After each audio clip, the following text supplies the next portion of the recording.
Hi everyone, welcome back to Felix Art World, where paint and fun get together. Today I invite you to watch this demo of the creation of a dream catcher. I did this dream catcher wet on wet. It's a string pull technique and a dirty pour technique as well for the partial circle that you will see later on. And if you want to see exactly how I did these feathers, please refer to my video previous to this one. It's called Painting Feathers with a string pull technique. And there you will see step by step. This one I just added a quick clip on how it was done. And it's on fast mode as well. In the description box below, you will find a link to that video.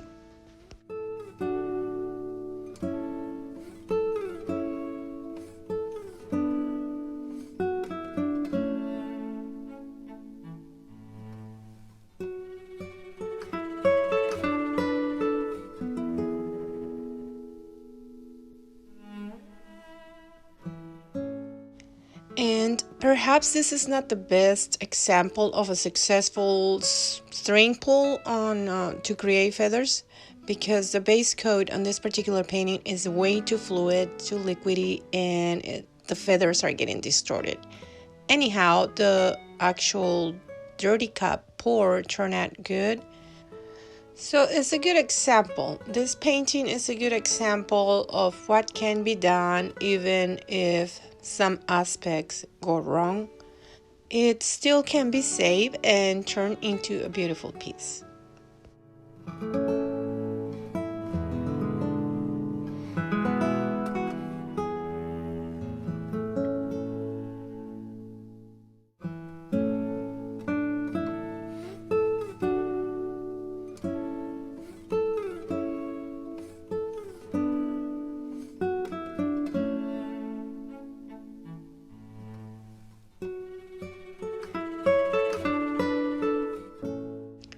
Here we have the wet finish, and it keeps moving, so it's silly of me to expect paint not to move on a canvas. Even if it's really nicely stretched out, it will sink in the middle just because of the weight of the paint. And here is the dry look, the dry finish. So the next step now is to let it cure. I'm going to give it about a week, give it a few days before I start working on it again.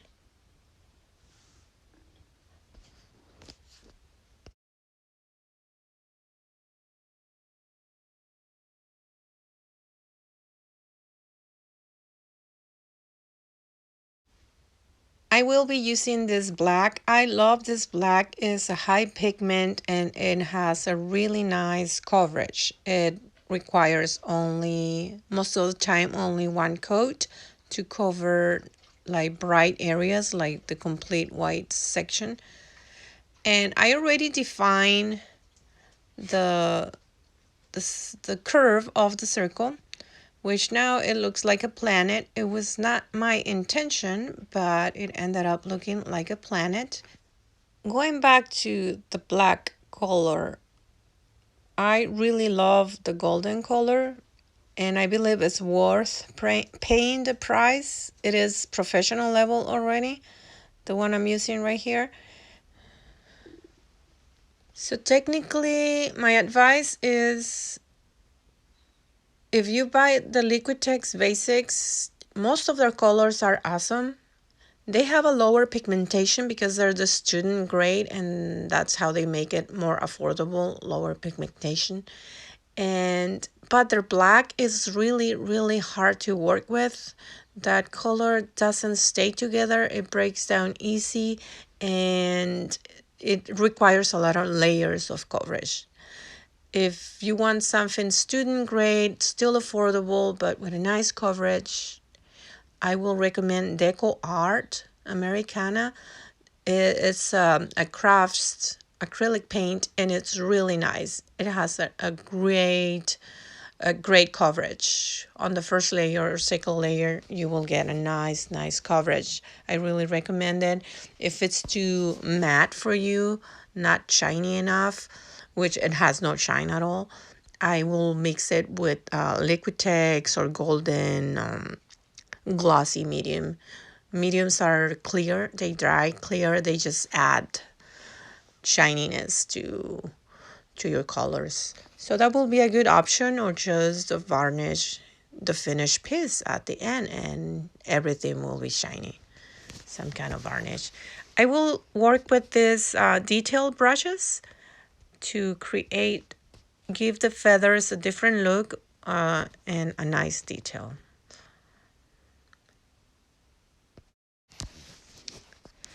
So here I'm defining the feathers and making them more visible, increasing the contrast and all that.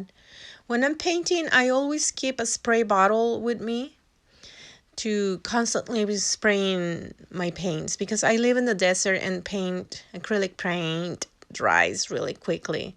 So it is really important to have, that's the bottle I'm using, to have paint. And it has filtered water in it. Why? Because it's better for your paints.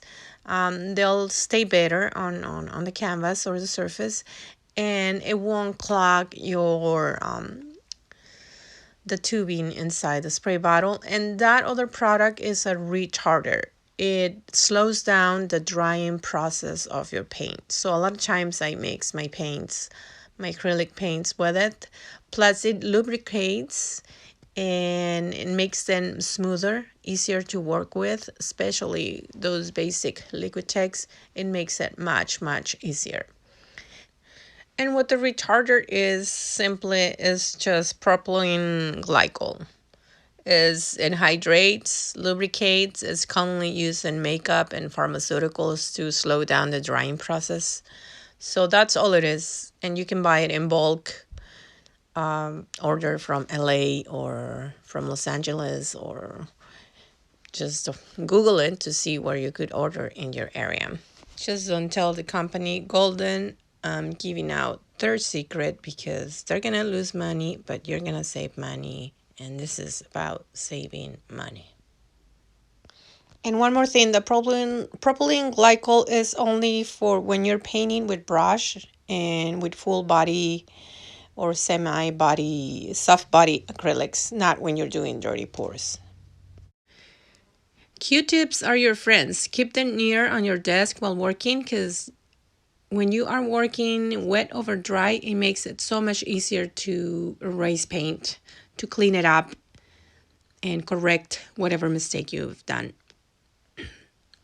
Also, in this section is where I began a different approach to painting the barbs, the hairs, the barbs of the feather. And I am using a feather touch with this fine brush, dragging the paint from the center of the feather, from the quill or calamus, outwards. And that makes the barbs look more natural.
I am now switching to gray and blending a really light gray. I realized I should be using white only for highlights, and so I just a light gray overall for definition, and then I can go from there and make a darker gray for shades and just variation of color. And I also switched to a finer brush. Blending colors with your brush is not recommended because the paint goes up, all the way up in the bristles to the metal part, and it's really hard to clean your brushes like that. So when I'm blending with my brush, I'm just really careful and I keep an eye on it and make sure the paint doesn't go all the way up. And I'm constantly cleaning the brushes, especially when it comes to detail brushes. It's important to keep them clean, and that way you get more fine lines, which is the purpose of fine line work brushes.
Now I am defining the central part of the feathers.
For the turquoise feathers, I use this metallic blue, which is actually a metallic turquoise. Always shake it before you use it.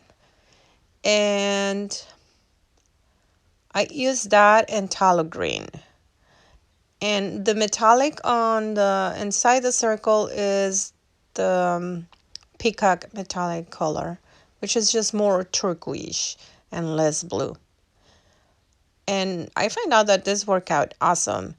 I mixed it with the tallow green, my golden tallow green, which is old and it dried up, so I cut it open to squeeze as much paint out of it and add retarder to it to make it fluid and slow down the drying process.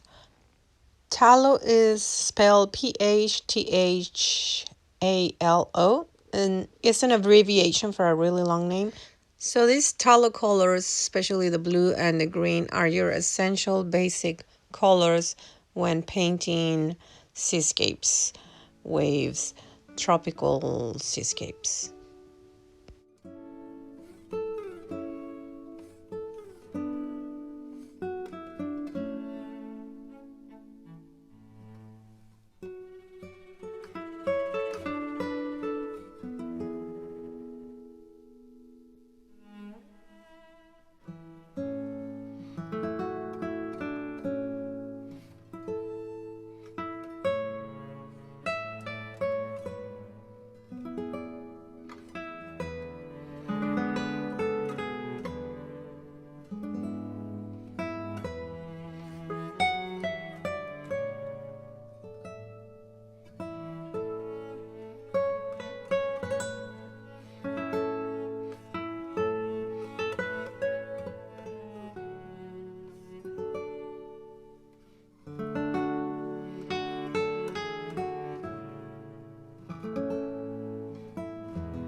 I am almost done with this piece and now I'm adding highlights and even a variation of highlights. I added a little bit of the metallic blue to some of the white to make a slight variation and some just pure white in other sections.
Now let's get closer. Let me show you what I did off camera. I brought in black into the feather.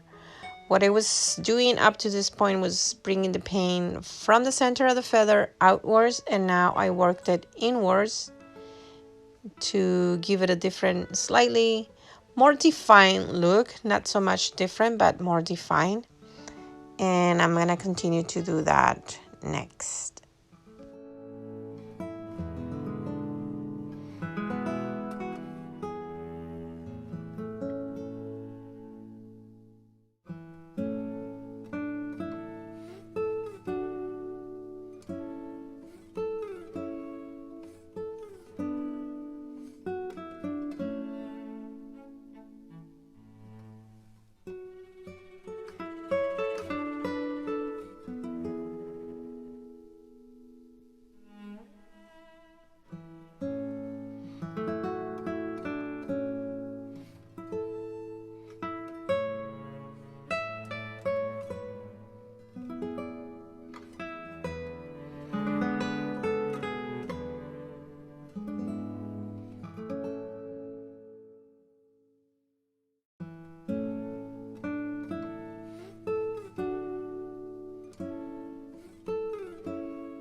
I'm really loving this step. It's like adding the icing on the cake. It's making the feathers look more realistic and really nice. I'm happy with it.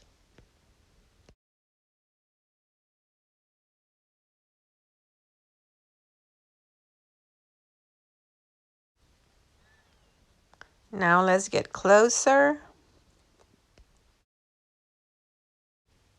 I added the beads off camera.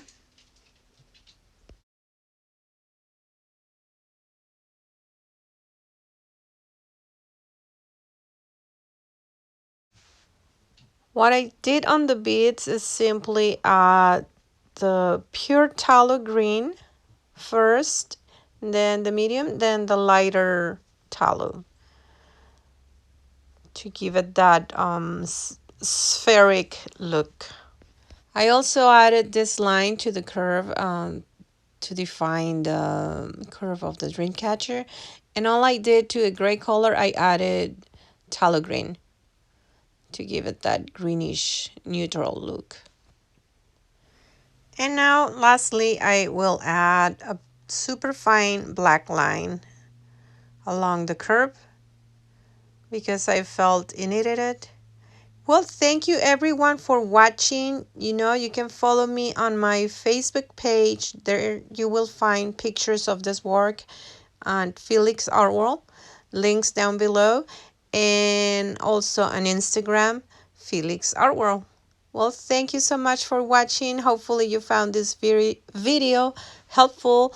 Give it a like and subscribe to see many more videos coming up soon. Thank you. Ciao.